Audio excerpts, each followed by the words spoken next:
مامورا بیا بیرون. به یارو پشت شهر بدونش آخون شهر میشه دوباره. تو آخون هست همین هر شهر.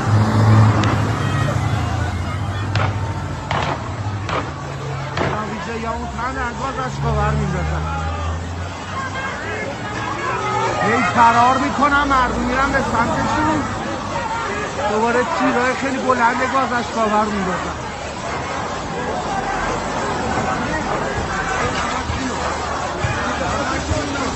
سیالی ترگونه رسیدیم به پل آذر.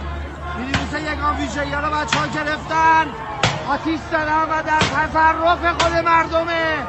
همین وسط میخوان آتیشش بزنن. ببینید مینیبوس خود مال یگانه ویژه و ماموراش شو اینه بزدلا فرار کردن تو پارک و رودخونه. حرومزاده. آره هولش داد. منم میگم هول. آخه بی پدر و مادر. لعنت بر اون پدر و مادرت. آخ آخ آخ.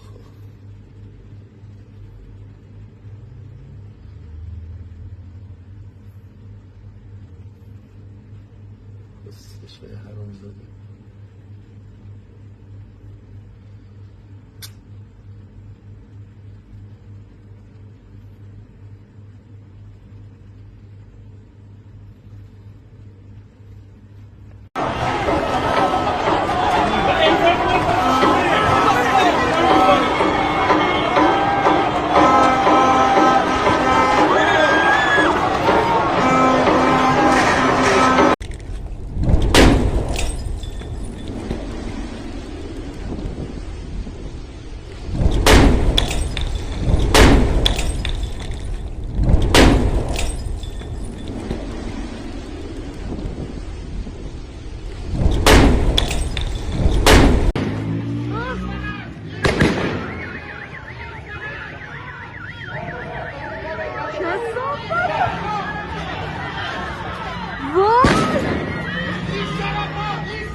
یا خدا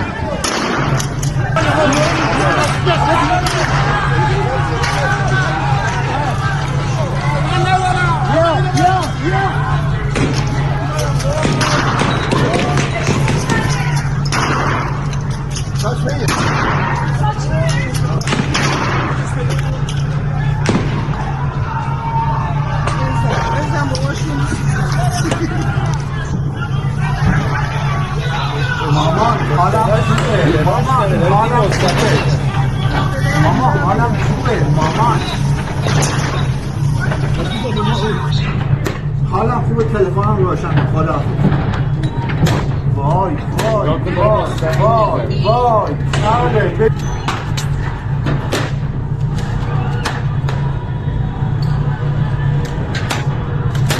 ¿Dónde lo veo? ¿Viste así? اینجا قلعه‌آخانه از اون وقت شهر باز. مردم قیام کردن، مردم شهر رو تصرف کردن، ولی دارن با تیر جنگی ما رو میزنن.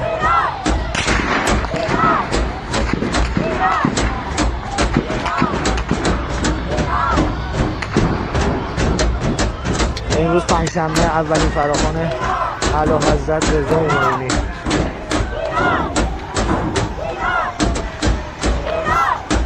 ඉරානයේ ඉතා තීරණාත්මක දින දෙකක් තුල සිදු වූ සමස්ත ලෝකයේම මනුෂ්‍යත්වය කම්පනයට පත් කළ සියලු හදවත් සලිත කළ මහා රුධිය ගංගාවක් මතින් නැගුණු අඳුරු කතාවේ ආරම්භයයි මේ.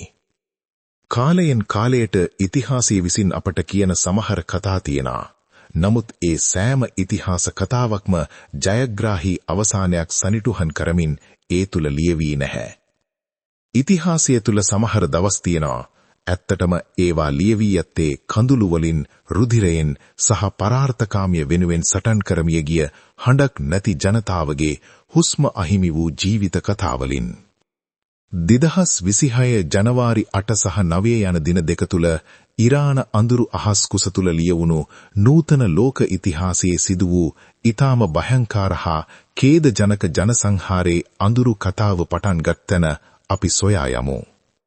ටෙහෙරාන් ඇතුළු අනෙකුත් විවිධ නගරවල මිනිස්සු වීදිවලට බැස්සේ අවි අරගෙනම නෙමෙයි. ජීවිතේට වටිනාකමක් ඉල්ලමින්, සාධාරණව කෑම ටිකක්, බීම ටිකක් ලබා ගන්න තරම් ජීවිතයක් ඉල්ලමින්, කතා කරන්න, හඬක් නගන්න, නිදහසේ ජීවත් වෙන්න ඉල්ලමින්. නමුත් ඒ හඬට උත්තරය වශයෙන් ලැබුණේ මොනවාද? ජීවේ අවසාන සුසුම් පොද නිසල වාතලයට එක් කරමින්, ලය පසාරු කරමින් ඇදී ගිය ගිනියම් ඌ වෙඩිඋණ්ඩ පමණමයි. ඇත්තටම මේ ඉරාන වීදිවල රාත්‍රී කාලවලදී සිද්ධ වුණේ මොනවාද? විශ්වාසදායී ආරංචි මාර්ගවලින් තහවුරු කර තිබුණේ මෙන්න මෙහෙම දෙයක්. ගොඩනැගිලිවල වහල මත සිට එල්ල කරන ලද ස්නයිපර් වෙඩිඋණ්ඩ, බර මැෂින් තුවක්කු සවිකරපු ට්‍රක් රථවලින් එල්ල කරන ලද වෙඩිවරුසාවන්, වීදිවලට ඇවිත් මැරුණත් පෙමිලින්නි කරන්න එපා කියන අනතුරු එංවීම් පමණමද? ඇත්තටම මේක පොඩි මර්ධනයක් නෙමෙයි. මේක මනා ලෙස සැලසුම් කරපු අතිශයින් දැඩි හමුදාමය ක්‍රියාමාර්ගයක්. මලසිරුරු ගණන් කරන්නවත් බැරි තරම් මේ අඳුරු දින දෙක ඇතුළත පමණක් 30,000කට ආසන්න පිරිසක් මිය ගිහින් තිබෙන බව මේ වන විට ජාත්‍යන්තර මාධ්‍ය කිහිපයක් විසින් වාර්තා කර තිබෙනවා. ඇත්තටම ඒ මරණ සංඛ්‍යාව ඊතරම් විශාල බවට හේතු කියන්න ඕනෑවටත් වඩා සාධක ඉතිරි වී තිබුණා. සෑම මෘත ශරීරාගාරයක්ම පිරි ඉතිරි ගොස් තිබුණා. මෘත ශරීර ආවරණය කරන පොලිතීන් බෑග් ඉවර වී තිබුණා. අවසානයේ රෝද 18ක් සහිත දිගු ට්‍රේලර් රථ එම මලසිරුරු රැගෙන යන්න පාවිච්චි කරලා තිබුණා. ඇත්තටම ඉරානය කියන්නේ මේ වන විට මිහිමත තිබෙන මිනි කනත්තක්ද යන ප්‍රශ්නය අප සෑම සිතමු තුළ මේ වන විට රැවි පිළිරැවි දෙමින් තිබෙනවා. මෙතනදී නැවතත් සමස්ත ලෝකයට යලිත් සිහි වී තිබුණේ 1941 දී සිදු වූ බබින් යාර් සමූල ඝාතනයයි. එහිදී දින දෙකක් තුල යුදෙව් 33000ක් වෙඩි තියා ඝාතනය කර තිබුණා. විශේෂඥයන් පවසන්නේ ඉතිහාසය එසේ වූවත් අද වැනි දියුණු මානව ශිෂ්ටාචාරයක් පවතින කාලයක මෙවැනි විශාල පරිමාණයේ සමූල මිනිස් ඝාතන සිදුවීම අතිශය කනගාදායක බවයි. රෝහල්වල කාර්ය ජීවිත බේරා ගැනීම වූවත් ඉරානයේ සිදු වී තිබුණේ ඊට හාත්පසින්ම වෙනත් කතාවක්. එනම් ඒ වෙනුවට රෝහල් මරණ සහතිකය ලියා ගන්නා තැන් බවට පත් වී තිබුණා. ඉරාන වෛද්‍යවරුන් විසින් රහසිගතම පවසා තිබුණු ඒ ඊතා බියජනක වාර්තාවන් ජාත්‍යන්තර මාධ්‍ය විසින් ඊතා කම්පාවෙන්, පිළිකුලෙන් සහ හෙලා දකිමින් ඔබ අප වෙත වාර්තා කර තිබුණා.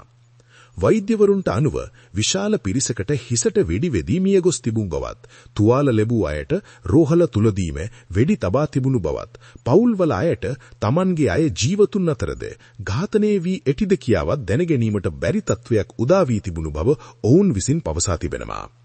ඒ අතරතුර රට පුරාම අන්තර්ජාලය විසන්ධි කරනු ලැබුවා. ඒ සැබෑ සත්‍ය ලෝකයට යාම වළක්වා ගැනීම සඳහායි. ඇත්ත මොනවද, බොරුව මොනවද යන්න සොයා ගැනීම මේ නිසා ජාත්‍යන්තරයට විශාල ප්‍රශ්නයක් හා අසීරු කටයුත්තක් වී තිබුණා. නමුත් ඉරාන රජය විසින් පවසා ඇත්තේ මරණ 3117ක් පමණ වාර්තා වී ඇති බවයි. නමුත් මානව හිමිකම් සංවිධාන විසින් පවසන පරිදි මිනිස් ඝාතන 5000කට වැඩි සංඛ්‍යාවක් දැනටමත් තහවුරු වී ඇති බවත්, එවැනිම තවත් දහස් ගණනක් විමර්ශනය කරමින් පවතින බව ඔවුන් විසින් පවසා තිබුණා.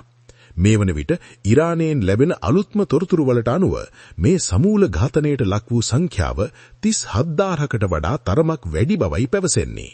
ඇත්ත කොහෙද තියෙන්නේ?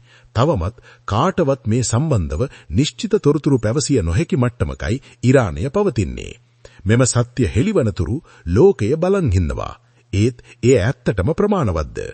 එක්සත් ජාතීන්ගේ මානව හිමිකම් කවුන්සිලය, ජාත්‍යන්තර මාධ්‍ය මේ සීලු දෙනාලු මේ ගැන කතා කරනවා. නමුත් අද වන විටත් ප්‍රශ්නය එක තැනක සිර වී තිබෙනවා. දින දෙකක් තුලදී පමණක් මෙසේ දහස් ගණනක් ඝාතනය කිරීම එය තවත් එක් හුදු ප්‍රවෘත්තියක් පමණමද? එසේත් නොමැතිනම් මනුෂ්‍යත්වයට එරෙහිව සිදු කරන ලද මහා අපරාධයක්ද? අවසාන වශයෙන් පැවසිය හැක්කේ මෙය තවත් එක් සංඛ්‍යාවක් නොවන බවත්, මෙය ගණන් සෑදීම සඳහා වන දත්තයක්ද නොවන බවත්, ඇත්තටම මෙය අම්මා කෙනෙක්ගේ පුතා, බිරිඳකගේ සැමියා, දරුවෙක්ගේ තාත්තා වෙන් කරන ලද මහා සමූල ඝාතනයක් බවයි පැවසිය හැක්කේ. සත්‍ය වශයෙන්ම මෙය ඉරානයේ කතාවක් විතරක්ම නෙමෙයි. මෙය ලෝකයෙන්ම අහන්න තියෙන තවත් එක් පොදු ප්‍රශ්නයක් පමණයි. මේ සමගින්ම අපගේ සිහියට නැඟුණේ 2022 වර්ෂයේ මායි මාසයේ ශ්‍රී ලාංකිකයන්, විශේෂයෙන්ම නූතන පරම්පරාවේ දරුවන් විසින් රාජපක්ෂ රෙජිමේට එරෙහිව දියත් කළ විරෝධාතරැල්ල සම්බන්ධවයි. එහිදී ආණ්ඩු පැත්තෙන් එල්ල වූ සුළුසුළු ප්‍රහාර හැරුණුකොට සමූල මිනිස් ඝාතනය සඳහා කිසිවිටක හමුදාවන් වෙත නියෝග ලබා නොදුන් බව හැඟෙන විට අප ප්‍රජාතන්ත්‍රවාදය ගැන ඇත්තේ ගෞරවයකි. එය ආඩම්බරයක් වශයෙන් මෙහි සටහන් කර තබිමි. උග්‍ර දරදඩු පාලනයකින් මගින් ප්‍රජාතන්ත්‍රවාදය වලදමු ඉරානයේ වැනි රටක සහ ප්‍රජාතන්ත්‍රවාදය පවතින රටක පවතින අරගලයක් අතර ඇති වෙනස අප සියලු දිනාමට සරලව මෙයින් පැහැදිලි කර ගැතිය හැකි බව අපි තරයෙන් විශ්වාස කරනවා.